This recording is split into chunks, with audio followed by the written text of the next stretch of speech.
وہ ہنستے ہوئے کھانے پہ پھر سے چہرہ جھکا گئی تھی۔ تم خود سے محبت کرتی ہو تالیہ؟ تالیہ نے روشن آنکھیں اٹھائیں اور مسکرا کے داتن کو دیکھا۔ سب سے زیادہ، مگر تم اپنی عزت نہیں کرتی۔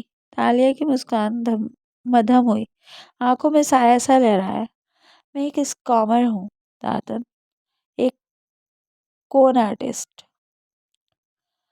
یہ ساری دولت میں نے لوگوں کو دھوکہ دے کر اس کو لوٹ کر کمائی ہے، ان کو لوٹ کر کمائی ہے۔ میں اپنے آپ کو جانتی ہوں۔ تم کبھی کسی کو ہرٹ نہیں کرتی، تم لوگوں کا دل نہیں دکھاتی، کسی کو جسمانی ایذا نہیں پہنچاتی۔ ہم صرف میوزیمز اور امیر و کبیر دولت مندوں کو لوٹتے ہیں اور پھر ہم وہ ساری دولت غریبوں کو دے دیتے ہیں۔ ہیں کون سے غریب؟ تالیہ حیران ہوئی۔ لو، ہم دونوں سے زیادہ غریب کون ہوگا سارے شہر میں؟ ہم خود پہ خرچ کریں تو مطلب یہی ہوا نا کہ غریبوں پہ خرچ کی دولت۔ تالیہ زور سے ہنس دی۔ داتن، تم کبھی نہیں بدلو گی۔ میں تمہاری طرح اپنے کام کو جسٹیفائی نہیں کرتی، مگر مجھے یہ کام بہت پسند ہے اور میں اس زندگی سے بہت خوش ہوں، کہہ کے اس نے گلاس اٹھایا اور داتن نے مسکرا کے اپنا گلاس اس سے ٹکرایا۔ Good girl. پھر اس کا شفاف چہرہ دیکھتے ہوئے وہ گویا ہوئی۔ 7 سال گزر گئے تالیہ، 7 سال پہلے ہم پہلی دفعہ ملے تھے، یاد ہے؟ اس پہ وہ اداسی سے مسکرائی۔ ہاں، اس سے پہلے میں کتنی مختلف زندگی گزار رہی تھی، لاہور میں اپنے فوسٹر پیرنٹس کے ساتھ۔ وہ موم بتیوں کو دیکھ کے آہستہ سے بولی، میں اس پہ چنے کھانوں سے اڑتی بھاپ اور موم بتیوں کے شعلوں میں بہت سی یادیں گڈمڈ ہونے لگیں۔ تمہیں اپنے اصلی ماں باپ یاد نہیں؟ نہیں، میری پہلی یادداشت 11 سال کی عمر کی ہے۔ آج سے 17 سال پہلے جب میں 11 سال کی تھی، میں کسی راہداری میں چل رہی تھی۔ اس نے آنکھیں بند کی۔ چرچ کے ڈسک، میں ان کے درمیان میں سے گزر رہی تھی۔ میرا منہ میلا تھا، لباس پھٹا پرانا تھا۔ سینٹ پال چرچ ملا کے یہ شہر کوالالمپور سے ذرا فاصلے پہ واقع ہے۔ اس نے آنکھیں کھولی۔ وہیں پہ میں نے پہلی دفعہ اسٹیٹ اتھارٹیز کو ملی تھی۔ انہوں نے مجھے یتیم خانے میں ڈال دیا اور وہاں سے ایک کشمیری جوڑا مجھے اڈاپٹ کر کے لے گیا۔ سب کہتے ہیں کہ میرے بارے میں کبھی کچھ پتہ نہیں چل سکا تھا، کون ہوں، کہاں سے آئی ہوں، کوئی ریکارڈ نہیں، کوئی نام نہیں۔ بے بسی سے مسکرا دی۔ تمہارا نام کس نے رکھا تھا؟ یتیم خانے کی منتظم کہتی ہیں کہ میں نے ان کو اپنا نام تالیہ بتایا تھا، تالیہ بنت مراد۔ میرا لباس دیہاتی تھا، وہ گندا میلا، بس یہ ایک نشان تھا میری گردن پہ۔ اس نے انگلیوں سے گدی گردن کے پچھلے حصے کو چھوا۔ گول سا نشان، جسے کسی نے آگ سے داغا ہو، جیسے کوئی ٹیٹو ہو، کوئی مہر ہو، شاید کوئی حادثہ ہوا تھا میرے ساتھ جو میں ہر شے بھول چکی تھی۔ وہ عام سے انداز میں بتا رہی تھی، تمہیں کوئی لینے بھی نہیں آیا؟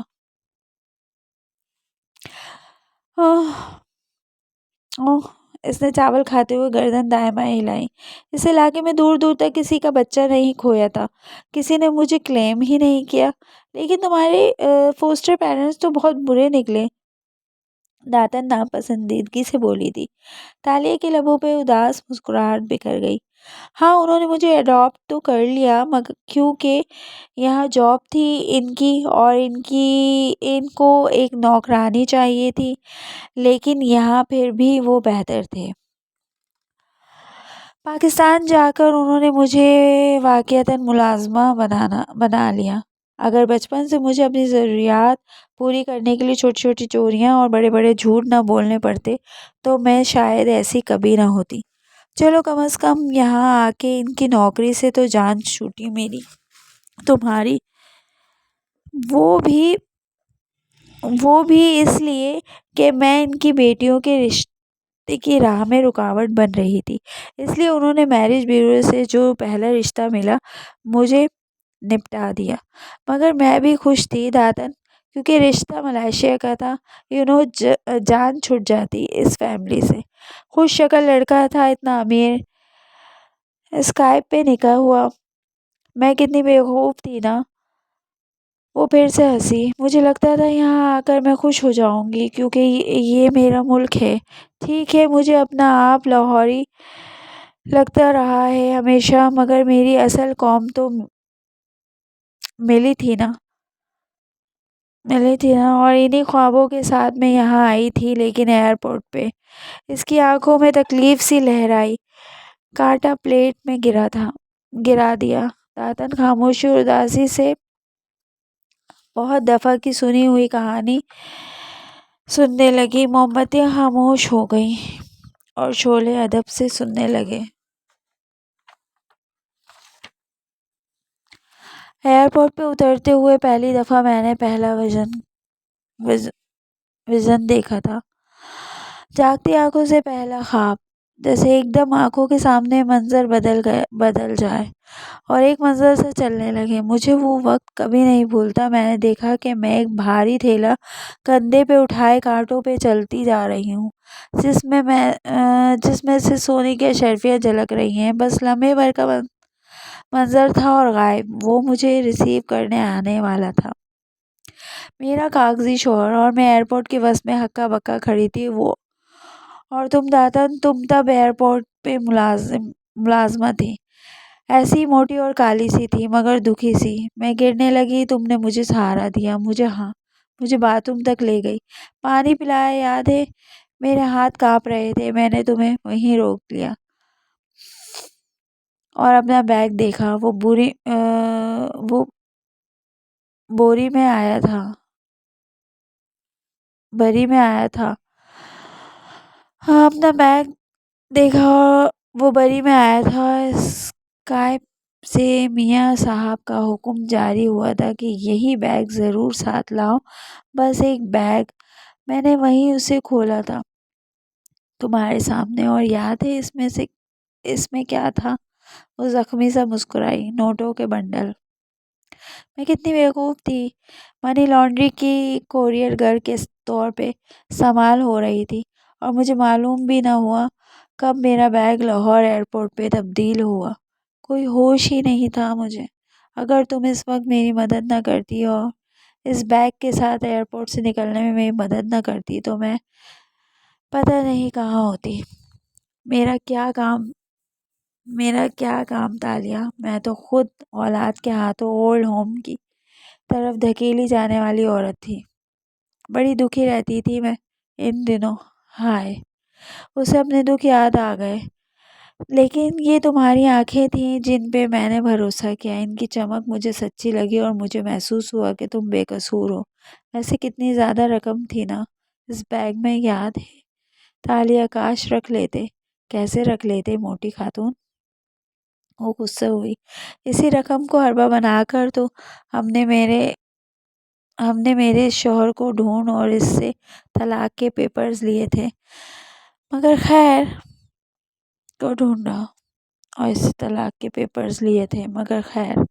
اس نے آخری نوالا لیتے ہوئے گہری سانس لی۔ اس فراڈ آدمی نے مجھے ایک سبق تو سکھا دیا تھا کہ پیسے کمانے کے لیے کسی کو دھوکہ کیسے دیا جاتا ہے۔ اور دیکھو آج چھوٹی بڑی چوریاں کر کے ہم کہاں سے کہاں پہنچ گئے ہیں۔ انٹرنیٹ اس قوم سے شروع کیا گیا سفر آج ہمیں کتنا بڑا اسکامر بنا چکا ہے۔ اسکامرز بنیادی طور پہ وہ لوگ ہوتے ہیں جو لوگوں کے لالچ کو ان کے خلاف استعمال کر کے ان سے مال لوٹ کر فرار ہو جاتے ہیں، اور عموماً ایسے کاموں کے کرنے کا لالچ دیتے ہیں جو قانونی نہیں ہوتے۔ یعنی دھوکہ کھانے کے بعد لوٹا گیا شخص پولیس کے پاس نہیں جا سکتا۔ جیسے کسی بندے کو قتل کرنے کے لیے پیسے ایڈوانس میں بٹورنا اور پھر غائب ہو جانا۔ تمہیں ملیشیا آنے سے پہلے کبھی اس طرح ویژن یا سچے خواب نہیں نظر آئے تھے تالیہ؟ نہیں، پہلی دفعہ ایئرپورٹ پہ ہی نظر آیا تھا اور پھر کبھی وہ سلسلہ تھما ہی نہیں۔ اگر تمہارے خواب اور ویژن ہمارے ساتھ نہ دیتے تو ہم اتنا کچھ نہیں کما سکتے تھے تالیہ۔ تم ایک کلیئروائنٹ جن کو مستقبل نظر آتا ہے۔ ہو، ایک شیر، تمہیں وقت سے پہلے بارش نظر آ جاتی ہے، کسی کی موت دکھائی دینے لگتی ہے، کوئی حادثہ، کوئی آفت، مگر ان سارے چھوٹے چھوٹے ویژن اور خواب ایک طرف، اگر تم ان 7 سالوں میں وہ 10 بڑے خواب نہ دیکھتی تو ہم اتنے امیر نہ ہوتے۔ 11۔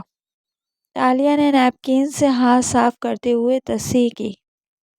تنگو تنگو کامل کا اپنا لیپ ٹاپ اور زیورات لاکر سے نکالتے دیکھا تھا میں نے خواب میں، 3 ماہ پہلے، جس کے بعد ہم نے اس پہ کام کرنا شروع کیا تھا اور میں نے اس کے گھر ملازمت حاصل کی۔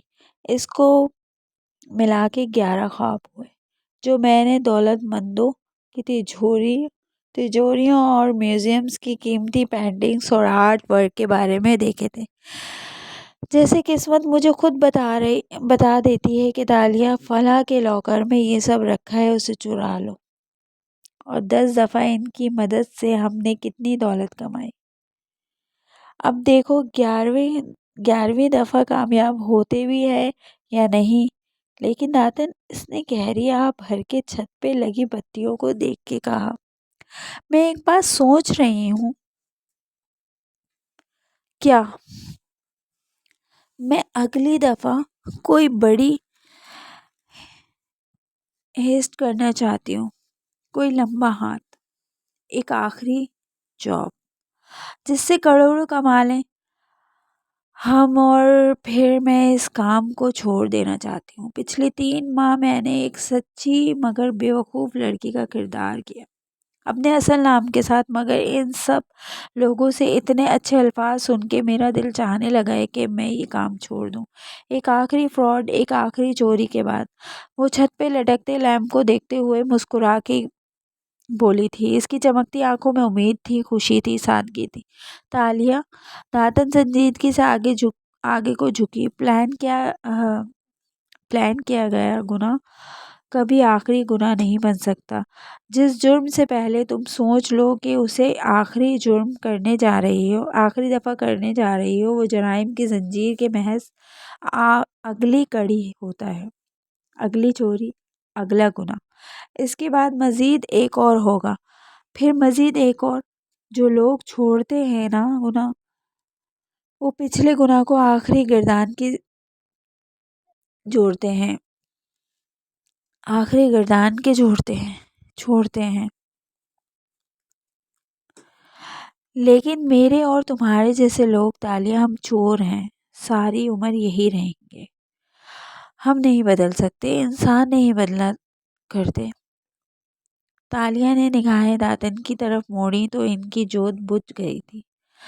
ہم جب چاہیں یہ کام چھوڑ سکتے ہیں، ہم اچھے ہو سکتے ہیں، ہم پہلے ہی بہت اچھے ہیں تالیہ، مگر ہم اس کام کو کبھی نہیں چھوڑ سکتے۔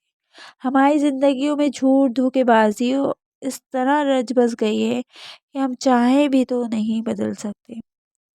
ہم نے ہمیشہ اسی طرح رہنا ہے، اوکے؟ اوکے، پھر میں اسی طرح خوش ہوں۔ نے گہری سانس لے کر شانے اچکائے، پھر نیپکن سے ہونٹ تھپتھپائے۔ اب میں سونے جا رہی ہوں، صبح کام پہ بھی جانا ہے۔ ویسے نوکرانی بننا بہت ہی روکھا پھیکا کام ہے، وہ قدرے نروٹھے پن سے کہتی اٹھ کھڑی ہوئی۔ داتن نے مسکرا کے اسے شب بخیر کہا۔ تالیہ جانے ہی لگی تھی کہ ٹھہری، آنکھوں میں شرارت سی چمکی، لبوں کو مسکراہٹ نے چھوا۔ میں نے کل رات کو ایک خواب دیکھا۔ داتن نے اطمینان سے اسے دیکھا۔ کالونی میں کون مرنے والا ہے، کس کا کتا بھاگنے والا ہے، کون اپنی بیوی کو دھوکہ دینے والا ہے؟ نہیں، وہ نچلا لب دبا کے ذرا سی ہنسی۔ میں نے خود کو دیکھا، میں 2 دریاؤں کے درمیان کیچڑ میں کھڑی ہوں اور میرے سامنے ایک آدمی کھڑا ہے۔ وہ کہہ رہا ہے کہ اسے میری ضرورت ہے اور مجھے اس کی، اور یہ کہ میں اس کے ساتھ رہوں۔ داتن جو دلچسپی سے اسے دیکھ رہی تھی، آخر میں مایوس سی نظر آئی۔ اس میں اتنا خاص تو کچھ نہیں تھا، کیونکہ میں نے تمہیں یہ نہیں بتایا کہ وہ آدمی کون ہے۔ کون تھا؟ وہ چونکی۔ تالیہ نے اب انگلی دانتوں میں دبا لی تھی اور کچھ یاد کر کے وہ پھر سے ہنسی۔ وہ مجھے کہہ رہا تھا کہ میں اس کے ساتھ رہوں. If if. اس کے چہرے پہ رنگ آ کے بکھرے تھے. داتن نے چنبے سے بھویں بیچی. مگر وہ تھا کون؟ اگر میں نے تمہیں بتا دیا تو تم مجھ پہ ہنسو گی. ایسا آدمی میرے خواب میں. اف. کچھ تو بتاؤ. تم جانتی ہو اسے؟ پھر وہ چونکی. شاید تم اسے پسند بھی کرتی ہو. جانتی ہوں پسند کرتی ہوں. وہ جیسے محظوظ ہوئی. پیاری داتن، اس کو سارا ملیشیا جانتا ہے اور پسند. اس سے سارا ملیشیا عشق کرتا ہے. عشق. Good night. اور وہ سیڑھیوں کی طرف بڑھ گئی. داتن اسے پکارتی رہ گئی مگر اب وہ ہاتھ ہلاتی سرنفی میں ہلاتی زینے چڑھتی جا رہی تھی. کون ہو سکتا ہے؟ وہ اپنے موٹے موٹے ہاتھوں پہ چہرہ گرائے مشکوک نظروں سے اسے جاتے دیکھے گئی. دو دریاؤں کے سنگم پہ وہ دونوں اسی طرح کھڑے تھے. بارش تھڑ تھڑ برس رہی تھی. وہ دونوں بھیگے ہوئے تھے. پاؤں کیچڑ میں پھنسے ہوئے تھے. وہ اوپر دیکھ رہی تھی جہاں سرخ پروں اور سنہری ٹانگوں والا پرندہ اس آدمی کے سر کے عین اوپر فضا میں چکر کاٹ رہا تھا. اس کی آنکھیں نیلے ہیرو کی طرح چمک رہی تھی. میرے ساتھ رہو. آواز پہ تالیہ نے نظریں پھیری. وہ بھیگی کھڑی تھی. سنہری بال موٹی گیلے لٹوں کی صورت چہرے کے اطراف میں گر رہے تھے. میرے ساتھ رہو. وہ اب ٹائی نوچ کے اتار رہا تھا. پھر اس نے اپنی شرٹ کا کف کھولا اور آستینیں پیچھے موڑی. نظریں تالیہ پہ جمی تھیں. اسی طرح اس نے دوسری آستینیں طے کی. پھر زمین پہ جھکا اور مٹی سے کیچڑ اٹھایا اور سیدھا ہوا. مٹھی اس کی طرف بڑھائی. تالیہ نے دیکھا اس کی ہتھیلی میں کیچڑ کے اوپر ایک سنہری چابی دمک رہی تھی. میرے ساتھ رہو. وہ اس سے کہہ رہا تھا. ایک جھٹکے سے اس کی آنکھ کھلی. بیڈ روم میں اندھیرا تھا. تالیہ نے چند لمحے پلکیں جھپکا کے ادھر ادھر دیکھا.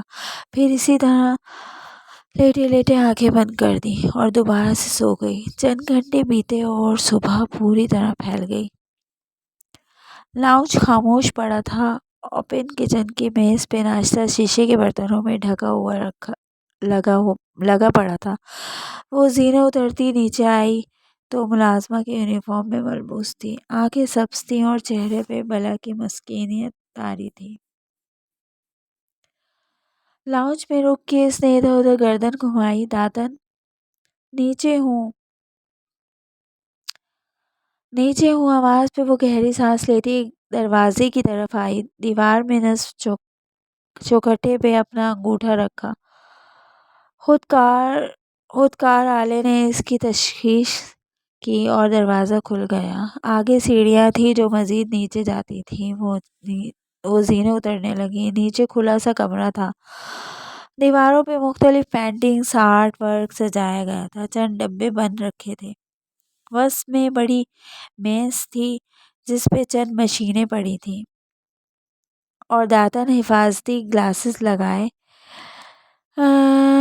گلوز پہنے گن نما آلے سے ایک نیکلس پہ کام کر رہی تھی. تالیہ اس کے قریب آ رکی اور تنقیدی نظروں سے سارے زیورات کو دیکھا. پھر ایک انگوٹھی کو اٹھا کے دیکھنے لگی. پرفیکٹ. اس نے انگوٹھی واپس ڈال دی. بس یہی زیورات ہیں مسز کامل کے پاس. داتن نے ایک نظر ان تھوڑے سے زیورات کو دیکھ کے کہا. ہاں. لاکر میں کل 14 پیسز ہیں. تاج کی نقل نہیں تیار کرنی. میں باقی 13 پیس اٹھاؤں گی. وہ کہہ کر جانے لگی. داتن جو زیور پہ جھکی تھی چونک کے اس کی طرف متوجہ ہوئی. 14 کیسے؟ تم نے صرف 13 کی تصویر بھیجی تھی. تاج نکال دو تو پیچھے 12 بج گئے. تالیہ ٹھہری. واپس گھومی. زیورات سامنے پڑے جگمگا رہے تھے.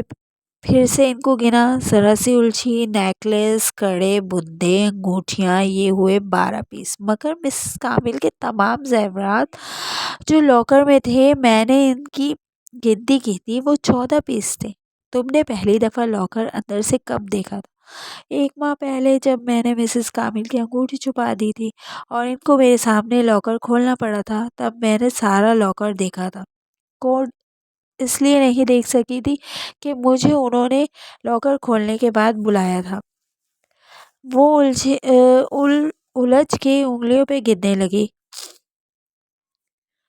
کل بھی جب تنگو کامل نے میز پہ زیورات کے ڈبے رکھے تو میں نے گنے تھے، 2 5 13۔ وہ بڑبڑاتے ہوئے گننے لگی، مگر گنتی پوری نہیں پڑ رہی تھی۔ ہو سکتا ہے تم بھول رہی ہو، ٹوٹل 13 ہی ہو۔ تالیہ کچھ نہیں بولتی، وہ تیزی سے آگے بڑھی اور ایک دراز کھولا، چند کاغذ الٹائے پلٹائے اور ایک فولڈر نکالا۔ جب مسز کامل نے میرے سامنے لاکر سے زیور نکالا تھا تو میں نے اپنے بلاؤز بٹن کے کیمرے سے اس کی ہائی کوالٹی تصویر لی تھی۔ وہ فولڈر کھولتے ہوئے صفحے تیز تیز پلٹا رہی تھی۔ اور تم نے مجھے 13 تصویر دی تھی تالیہ، وہ میرے گھر پڑی ہے، میرے پاس اوریجنل ہوگی۔ 1 منٹ۔ اس نے وہ فولڈر رکھا اور ایک دوسرا نکالا۔ پہلا صفحہ کھولا تو لبوں سے گہری سانس خارج ہوئی۔ یہ لو، یہ رہی تمام تصویریں۔ اس کو ٹیلی کرو، ہم نے کون سا زیور مس کر دیا ہے۔ داتن گھوم کے اس کے ساتھ آ کھڑی ہوئی، اینک اتار دی اور اب وہ دونوں باری باری تمام پرنٹس آؤٹس متعلقہ زیورات کے ہاتھ رکھ رہی تھی۔ 5 8 12 13۔ اوہو، آخری پرنٹ آؤٹ سے متعلق کوئی زیور انہوں نے نہیں بنایا تھا۔ اسے دیکھتے ہی تالیہ کا جوش ٹھنڈا پڑ گیا۔ وہ شیشے کے ڈبے میں رکھا ایک سنہری سکہ تھا۔ پرنٹ آؤٹ پہ اس ڈبے کے آگے پیچھے سے 4 تصویریں لی گئی تھیں۔ یہ تو کوئی اینٹیک ہے۔ داتن قطرے جوش سے جھکی، مگر تالیہ نے بے دلی سے کاغذ پرے کر دیا۔ اوپر دیکھو کیا لکھا ہے، مظفر شاہ۔ یہ ملکہ سلطنت کے سلطان مظفر شاہ کے زمانے کا سکہ ہے۔ تنگو کامل کو آرٹ اور ہسٹری میں خاصی دلچسپی ہے، اس لیے انہوں نے اس کو سنبھال کر رکھا ہے۔ مگر ہم اسے کیوں نہیں چرا رہے؟ کیونکہ مظفر شاہ کے سکے آج کل کوالالمپور کے ہر مال سے ملتے ہیں اور سارے نقلی ہوتے ہیں۔ ابھی ان کے کونے کھرچو تو سفید رنگ نکلنے لگے گا اور یہ بھاری ہوتے ہیں، جبکہ اصلی سکے اتنے ایجنگ اور آکسیڈیشن کے باعث ہلکے ہونے چاہیے۔ بالفرض یہ اصلی بھی ہو تو اتنی ویلیو نہیں ہے ان کی۔ رہنے دو بیچاروں کے پاس ان کا سکہ۔ داتن نے ایک دوسری اینک اٹھائی اور اسے ناک پہ جما کے غور سے کاغذ پہ چھپی تصویر کو دیکھنے لگی۔ یہ واقعی اصلی سکہ نہیں ہے، وہ ناپسندیدگی سے بولی تھی۔ آج کل کے فارگنرز کو خدا کا کوئی خوف نہیں۔ ٹھیک ہے، میرے جیسے اعلیٰ درجے کے نقال نہیں تراش سکتے وہ، میں جانتی ہوں، لیکن نقلی سکہ تیار کرتے وقت انسان کو چاہیے کہ ایک دفعہ اصلی سکہ بھی دیکھ لیں، کیونکہ مظفر شاہ کے اصل سکوں پہ ایک طرف مظفر شاہ آل سلطان اور دوسری طرف نصیر منی الدین والدین دنیا اور دین میں مددگار لکھا ہوتا ہے۔ اس پہ تو دونوں طرف مظفر شاہ آل سلطان لکھا ہے۔ داتن کے آخری فقرے میں وہ منجمد ہو گئی، پھر اتنی تیزی سے گردن موڑی گویا برف چرخی ہو۔ دونوں طرف مظفر شاہ لکھا ہے۔ اس نے کاغذ داتن کے ہاتھ سے جھپٹا اور اس پہ بے قرار نگاہیں دوڑائیں۔ میں نے ایسا سکہ پہلے بھی دیکھا ہے، ہماری ایک واردات والی جگہ پہ یہ تھا، مگر میں نے اسے تب بھی چھوڑ دیا تھا۔ ہاں مجھے یاد ہے، نیشنل ہسٹری میوزیم میں ہے نا، میں نے بھی دیکھا تھا۔ تالیہ نے چونک کے اسے دیکھا۔ نہیں، میں نجیب بن سلامت کی بات کر رہی ہوں۔ پچھلے سال جب میں نے اس کی پرائیویٹ آرٹ کلیکشن کے بارے میں ویژن دیکھا تھا اور ہم نے ان کی ذاتی سیف میں نایاب اینٹیک برتن چرائے تھے، تب ایسا سکہ وہاں بھی تھا۔ یقیناً ہوگا، مگر 3 سال پہلے جب تمہارے ہی ایک خواب پہ ہم نے نیشنل ہسٹری میوزیم والی واردات کی تھی، تب یہ وہاں ڈسپلے تھا، مگر میں نے اسے نظر انداز کر دیا تھا۔ تالیہ نے کرسی کھینچی اور وہیں بیٹھ گئی۔ اس کی آنکھوں میں شدید الجھن تھی۔ کیا سوچ رہی ہو؟ ایک جیسے بہت سے سکے مارکیٹ میں ہوتے ہیں، نہیں کچھ غلط ہے ان سب میں؟ اس نے نفی میں سر ہلایا۔ ہمارے سامنے یہ سکہ تیسری دفعہ آ رہا ہے، مگر ہم نے اسے نہیں چرایا۔ ہم واردات کی جگہ سے چند چیزیں ہی چراتے ہیں، ہر چیز تو نہیں اٹھا سکتے نا تالیہ۔ بات یہ نہیں ہے، مسئلہ یہ ہے کہ پچھلے سال ایسے ہی سکے نجیب بن سلامت کے پاس تھا، اس کا باکس بھی یہی تھا۔ داتن نجیب بن سلامت ہماری وجہ سے دیوالیہ ہو گیا تھا اور اس نے اپنی بہت سی آرٹ کلیکشن کو آکشن میں ڈال دیا تھا۔ اس کا ریکارڈ پبلک ہوگا، ذرا معلوم کرو یہ سکہ اس آکشن میں تھا یا نہیں۔ مگر کیوں؟ کیونکہ تنگو کامل اور نجیب بن سلامت دوست ہیں، اور میں نے مسز کامل سے سنا ہے کہ جب نجیب برا وقت آیا تھا تو تنگو کامل نے اس کی مدد کی تھی۔ اس کی آکشن سے کوڑیوں کے بھاؤ ملنے والی چیزیں مہنگی خرید کے کچھ پینٹنگز اور اس کا کاغذ اٹھا کے دیکھا، شاید یہی سکہ۔ تمہارا مطلب ہے کہ یہ ایک جیسے بہت سے سکے نہیں ہیں، بلکہ یہ ایک ہی سکہ ہے جو بار بار تمہارے خواب میں آتا ہے؟ ہاں، میرے 11 خواب، ان میں سے 3 میں یہ سکہ تھا، شاید مزید میں بھی ہو، مگر اس کے ساتھ رکھے جواہرات، پینٹنگز اور نادر اشیاء نے میری آنکھوں کو ہمیشہ اتنا خیرہ کر دیا کہ میں نے اس کی طرف توجہ نہیں کی۔ وہ حیران پریشان نظر آ رہی تھی۔ میں اس سکے کا ریکارڈ ٹریس کرنے کی کوشش کرتی ہوں، لیکن اگر تم یہ کہہ رہی ہو کہ یہ ایک سکہ پچھلے کئی سال سے ایک شخص سے دوسرے کی تحویل میں جا رہا ہے اور قسمت تمہیں بار بار خواب میں اشارہ دے رہی ہے کہ اسے حاصل کرو، تو یہ بہت عجیب بات ہے۔ مگر وہ سن سی خلا میں دیکھ رہی تھی۔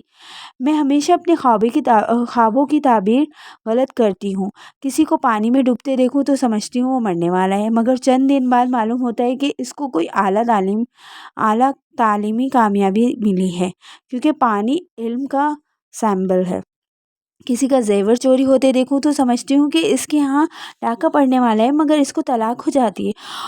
اور وہ گروسری اسٹور والی روز میری، میں نے دیکھا اس کے بازو میں سونے کا نیا کڑا ہے، تو میں نے تمہیں کہا تھا کہ وہ امیر ہونے والی ہے، مگر اس کے ہاں بیٹا پیدا ہوا غریب۔ وہ ابھی بھی ویسی ہی ہے۔ میں ہمیشہ اپنے ویژن یا خواب کی غلط تعبیر کرتی ہوں، مگر ان 11 خوابوں کے بارے میں مجھے یقین تھا کہ وہ میں نے درست سمجھے ہیں، کیونکہ انہی کی وجہ سے ہم امیر ہوئے، لیکن شاید وہ بھی میں نے غلط سمجھے تھے۔ اس کی رنگت تاریک پڑ رہی تھی۔ داتن کو افسوس ہوا۔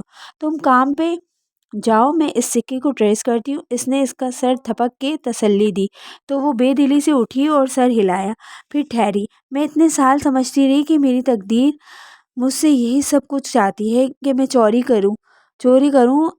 یہ اندیکھے کو دیکھنے کا تحفہ مجھے اسی لیے ملا ہے، لیکن شاید ایسا نہیں تھا۔ شاید میں نے اس تحفے کو غلط استعمال کیا۔ اس کی آنکھ کا کنارہ بھیگ گیا۔ تالیہ، داتن نے آگے بڑھ کے اسے شانوں سے تھاما۔ ہم اس سکے کو ڈھونڈ لیں گے اور اس کو حاصل بھی کر لیں گے، تم فکر نہ کرو۔ اب کام پہ جاؤ اور مجھے میرا کام کرنے دو۔ تالیہ نے اس بات میں سر ہلا دیا اور ہتھیلی کے پوچھ سے آنکھیں رگڑ لیں۔ اسے کام سے دیر ہو رہی تھی۔ تنگو کامل کے رہائشی گاہ میں صبح سے روز مرہ کا کام شروع ہو چکے تھے۔ کچن میں تالیہ ایک دوسری ملازمہ کھڑی کام میں مصروف تھی۔ بٹلر ٹرالی کو اپنی نگرانی میں سیٹ کروا رہا تھا اور ساتھ میں فون پہ بات بھی کر رہا تھا۔ ایسے میں تالیہ بے دھیانی سے جگ میں جوس انڈیل رہی تھی۔ چہرے پہ ابھی تک وہی الجھن چھائی ہوئی تھی، ہاتھ سست پڑ رہے تھے۔ مارے باندھے اس نے جگ کو ٹرے میں رکھا اور آگے بڑھ گئی۔ ڈائننگ ٹیبل پہ تنگو کامل سربراہی کرسی پہ بیٹھے خوش مزاجی سے دائیں ہاتھ جلوہ گر اپنی بیوی سے محو گفتگو تھے۔ بچے بھی ناشتہ کر رہے تھے۔ ایسے میں وہ جوس لے کر آئی تو دونوں میاں بیوی خوشگوار مسکراہٹ سے اسے دیکھا۔ کیسی ہو تالیہ، اور تمہارے گھر والے کیسے ہیں؟ ٹھیک ہیں سب، تھینک یو سر۔ اس نے ادب سے سر جھکایا۔ میں بیگم سے کہہ رہا تھا کہ اس ماہ سے تالیہ کی تنخواہ بڑھا دی جائے۔ شکریہ سر، وہ مصنوعی مسکراہٹ اور تشکر کے ساتھ بولی اور ان کے گلاس میں جوس ڈالنے لگی۔ تالیہ، مجھے مارکیٹ جانا ہے، تم میرے ساتھ آؤ گی؟ مسز کامل نے کہا تو اس نے سر کو ادب سے خم دیا اور کچن میں آ گئی تاکہ جلدی کام نپٹا لے۔ آخر بدھ کی شام کون آ رہا ہے جس کے استقبال کے لیے اتنی تیاری ہو رہی ہے؟ وہاں کھڑی دونوں ملازمائیں نور اور تسنیم آپس میں بات کر رہی تھی، جس سے پھر اس سے بھی پوچھا تمہیں کچھ معلوم ہے تالیہ؟ نہیں، وہ سادگی سے کہہ کر برتن دھونے لگی۔ میں جیسی رچ گل اس وقت ان کے جھوٹے برتن دھو رہی ہے، مجھے فی الحال یہی معلوم ہے، جلتے دل کے ساتھ اس نے سوچا تھا۔